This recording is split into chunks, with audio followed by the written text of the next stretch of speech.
सुधां स्वां मोहिनीं पाययित्वा सुमनस इव सद्य सत्यजेष्मान् भवादिक परिचरित कथं पादपद्मं तु भग्मा यमिवत हृतचेता उत्तम शोकजल्पैः।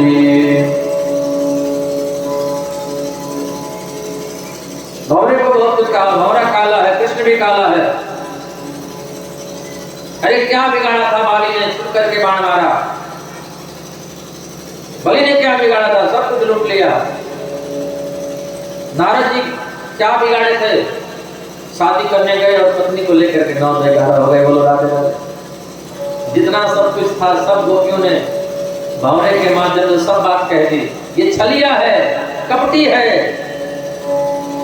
कृष्ण। ये जितने काले लोग होते हैं वो कपटी ही होते हैं, ऐसा गोपियों ने निवेदन किया।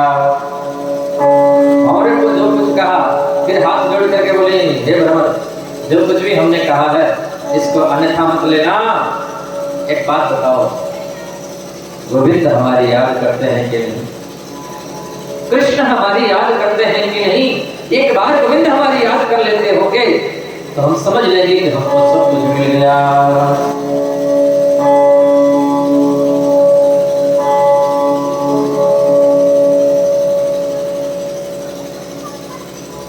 तुम मुझे भुला न पाओगे, हाँ तुम मुझे भुला न पाओगे।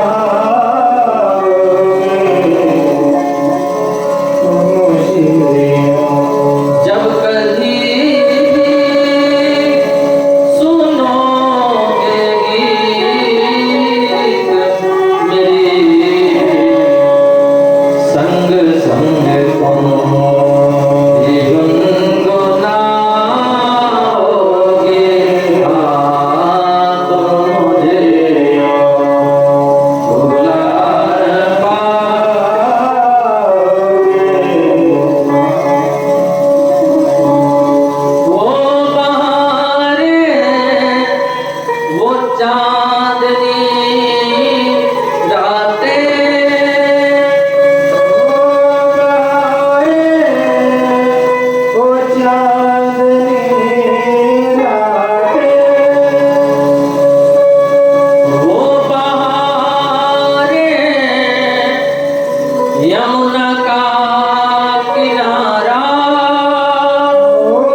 गोपियों ने कहा वो मन एक होता है, वो मन कृष्ण चुरा के ले गया, दूसरा मन है ही नहीं कि हम तुम्हारे ब्रह्म के लिए लगाए। उधो मन न भेद सुरी, एक हो तो सो गयो श्याम सुंदर ओ आराधे। उद्धव जी चरणों में गिर पड़े, देवियों आशाम हो शरण रेण शाम हम श्याम, वृंदावने किमपि गुल्मतो सतीया, यादस्त्यजं सुनिमारे पदं सहित्वा, हे जन्मकं तपदिं शुतभिर्मृत्या। उद्धव जी कहते हैं, देवियों आप तो कहान हो, आप लोग धन्य हो, हम आपको प्रणाम करने के लायक नहीं हैं। उद्धव जी ने गोपियों को प्रणाम नहीं किया, बोले हम इसको प्रणाम नहीं कर सकते। क्यों? बोले हम इनके चरणों को भी प्रणाम नहीं कर सकते, इनके चरणों की धूली को प्रणाम करने के लायक हैं। राधे तेरे चरणों की धूल जो मिल जाए, सच कहता हूँ मेरी तकदीर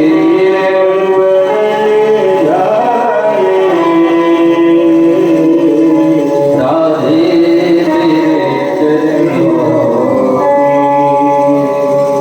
इधर जरासंध ने मथुरा को घेर लिया 17 बार, 23 चौड़ी सेना को लेकर के। गोविंद ने उसको हरा दिया। 18वीं बार ब्राह्मणों को पूजा पर बैठा करके युद्ध लड़ने चला, कन्हैया रण छोड़ करके भाग गए। बोले मंत्र सिद्ध करने के लिए, ब्राह्मणों की रक्षा के लिए ब्राह्मणों की बात रह जाए, इसलिए हम मैदान छोड़ करके भाग गए। और हरा दिए तो कहेगा कि ब्राह्मणों में कोई शक्ति नहीं है, इसलिए कन्हैया ने सोचा कि चलो हम ही भाग जाते हैं। तब से नाम पड़ गया रण छोड़ रहा है। बोले गोविंद भगवान के, कृष्ण कन्हैया लाल की। मुचकुंद के द्वारा प्रभु ने काल यवन नामक राक्षस का कल्याण करवाया। अब इधर कन्हैया द्वारिका में पहुंच गए। बलराम जी की भी शादी हो गई रेवत नामक राजा, उनकी बेटी रेवती से। अब कन्हैया की शादी होनी चाहिए। भगवान सुखदेव कहते हैं, राजन राजा से भीष्म को नाम कन्हैया चवराना तस्य पंचावन पुत्रा कन्हैया चवराना। 5 पुत्र हैं, बेटी नहीं है। सरोवर से एक कन्या मिली, वही रुक्मणी जी है। बोले रुक्मणी महारानी जय।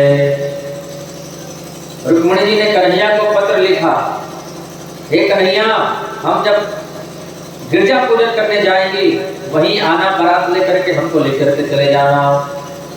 अब रुक्मणी जी अपने सखियों को संग में गिरजा पूजन करने के लिए जाते हैं। जय जय गिरिवर राज किशोरी, जय महेश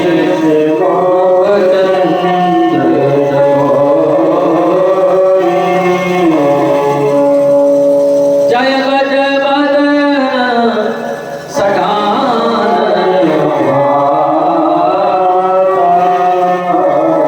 मैया का पूजन किया है रुक्मणी जी ने और आशीर्वाद मिल गया। मन जाहि राज मिलहि सो वर सहज सुंदर श्याम। कन्हैया उसी बीच में आ गए, रुक्मणी का हाथ पकड़ के रथ में बैठा लिया, लेकर के चल पड़े। ले गयो री रुक्मणी को कन्हैया ले गयो री। बोले रुक्मणी रमण भगवान की। बाद में बड़े धूमधाम से कृष्ण और रुक्मणी का विवाह हुआ। भगवान के घर एक बेटा हुआ है जिनका नाम है प्रद्युम्न। एक राक्षस हुआ कंस का मित्र सम्रासुर, वो तो कन्हैया के पुत्र को चुरा करके समुद्र में फेंका, मछली निकल गई, वो मछली उसी राक्षस के घर बेची गई, उसका पेट फाड़ा गया तो बालक निकला। वही प्रद्युम्न जी महाराज हैं। नारद जी पहुंच गए और बोले ये बालक कौन है? वो बालक कृष्ण का पुत्र था। पता चला वहां पर दासी थी उस राक्षस की, रति, और ये बालक कामदेव है। त्रेता जी की घटना है, जब शिव केसर ने उधारा कामदेव को जला के भस्म कर दिए तो आशीर्वाद दिया था भोले बाबा ने, द्वापर में कृष्ण का बेटा हो गए, वही एक कामदेव है प्रद्युम्न जी। तब कामदेव राक्षस प्रद्युम्न जी राक्षस को मार करके अपने पत्नी रति को लेकर के द्वारिका में आ गए। बोलो राधे राधे। भगवान के और विवाह हो गए। दूसरा विवाह, बोले दूसरा विवाह भालू की बेटी से, जामवती से। भगवान का तीसरा विवाह, बोले तीसरा विवाह सत्यभामा से हो गया, चौथा कालिंदी से हो गया, पांचवा मित्रविंदा से, छठवां नागरजीति से, सातवां भद्रा से और आठवां लक्ष्मणा से। 8 विवाह। 16,100 राजकुमारियों को भौमासुर राजा बंदी बना करके रखा था। भगवान ने उसको मार करके 16,100 राजकुमारियों से विवाह कर लिए। तो टोटल कितने हो गए? 16,108। बोलो राधे राधे।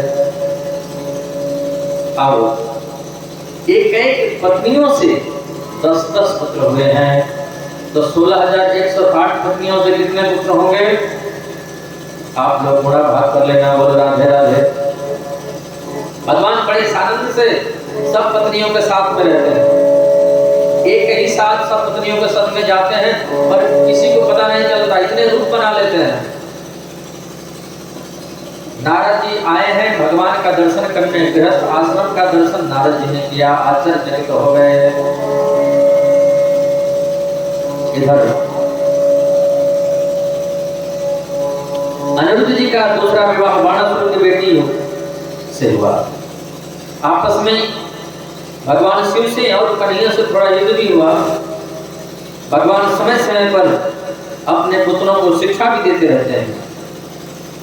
भगवान कहते हैं देखो, संत का, ब्राह्मण का, गरीब का कभी धन हरण नहीं करना चाहिए। अपने बच्चों को लेकर के गए, एक कुएं में गिरगिट पड़ा हुआ था। गोविंद को देखते ही उसमें से सुंदर महापुरुष प्रकट हो गया। गोविंद की बड़ी सुंदर स्तुति गाई। कन्हैया ने पूछा तुम कौन? बोला मैं पूर्व जन्म में नृग नाम का राजा था, दान किया, लेकिन दान की हुई गाय को दोबारा दान कर दिया। हाँ, उस ब्राह्मण ने श्राप दे दिया और हम यहाँ गिरगिट बन करके पड़े हुए हैं। तो भगवान अपने पुत्रों को शिक्षा देते हैं। इधर भगवान ने जरासंध का भी कल्याण कर दिया। भीमसेन और अर्जुन को लेकर के गए हैं। पांडवों के यहाँ राजसूय यज्ञ हुआ जिसमें भगवान ने शिशुपाल का उद्धार कर दिया। कन्हैया की एक मित्र है, बचपन के नाम है सुदामा। कृष्ण स्यासीत सखा कश्चित् ब्राह्मणो ब्रह्मवित्तम विरक्त इंद्रियार्थेषु प्रशांतात्मा जितेंद्रिय। सुदामा जी के घर में एक अन्न का दाना नहीं है। बिल्कुल सही बात है। एक भी साबुत बर्तन नहीं है।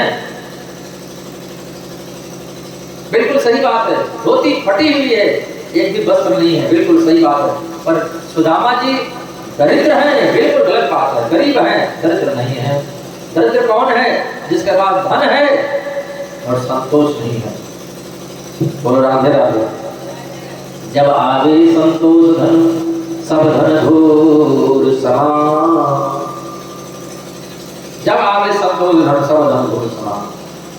सुदामा जी पूजा में बैठे हुए थे, पत्नी गई और जाकर के निवेदन किया, ननो ब्रह्मण भगवतः सखा साक्षात् श्रेयपति ब्रह्मण्यश्च शरण्यश्च भगवान सात्वतः सब। आपको पता है क्या?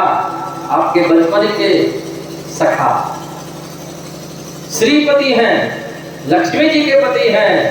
हाँ, कन्हैया राजा है, द्वारिका के राजा। अरे देवी, तो आप मुझसे मिलने नहीं जाओगे? बोले मिलने जाऊंगा। कुछ घर में है तो ले आओ। सुदामा जी की पत्नी सुशीला 5 घरों से 5 मुट्ठी चावल लेकर के आई। ऐसी पोटली में बांधा जो कई जगह से सिली हुई थी, क्योंकि मेरा पति नहीं बताएगा कि मेरे घर में कमी है। पर ये पोटली देख के कन्हैया समझ जाएंगे कि सुदामा के यहाँ खाने के लिए कुछ भी नहीं। सुदामा जी चावल की पोटली कांख में दबाए और द्वारिका जा रहे हैं। कान्हा कान्हा रटते रटते हलन डगरिया, कान्हा कान्हा रटते रटते। रास्ते में नदी पड़ी है, नदी को पार किए, सो गए नदी के किनारे। नींद खुली तो द्वारिका। कौन सी नगरी है? भाई जी द्वारिका। ओ मेरे कन्हैया के यहाँ सुनो, मेरा हाल देख करके मत समझना कि मैं कुछ मांगने के लिए आया हूँ। मैं तो कन्हैया से मिलकर आया हूँ। मैं कन्हैया को मित्र हूँ। हाँ, बचपन को सखा हूँ भैया। हाँ, जाके बातें बोल दीजिए हाँ कि आपको बचपन को सखा आयो है। दरबार जाकर के बोले। कन्हैया ने जब सुना ओ सुदामा आए हैं, दौड़ करके गए और सुदामा को गले से लगा लिया। सुदामा सुदामा सुदामा। शीश पगान जगा तन में, प्रभु जाने को आही बसे के रामा। धोती फटी सिलटी दुबटी, और पायो बाल की नहीं सामा।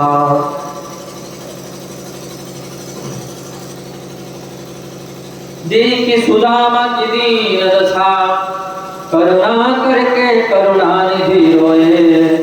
पानी परात को हाथ रो नहीं, नैनन के जल से पग धोए।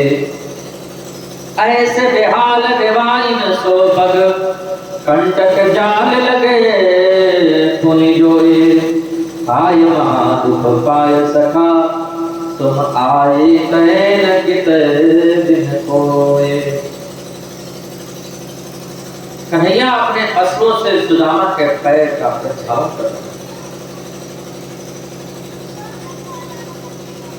सुदामा के पैरों में कांटे लगे हुए हैं। कन्हैया रोने लगे प्रसाद देख करके। मित्र अब तक कहाँ थे? पहले तो नहीं आए। स्नान कराए, सेवा किए, भोजन प्रसाद खवाया। कन्हैया ने कहा शादी हो गई है। सुदामा जी ने कहा माता पिता नहीं मान रहे थे तो विवाह कर लिए, पत्नी है, नाम है सुशीला। ओ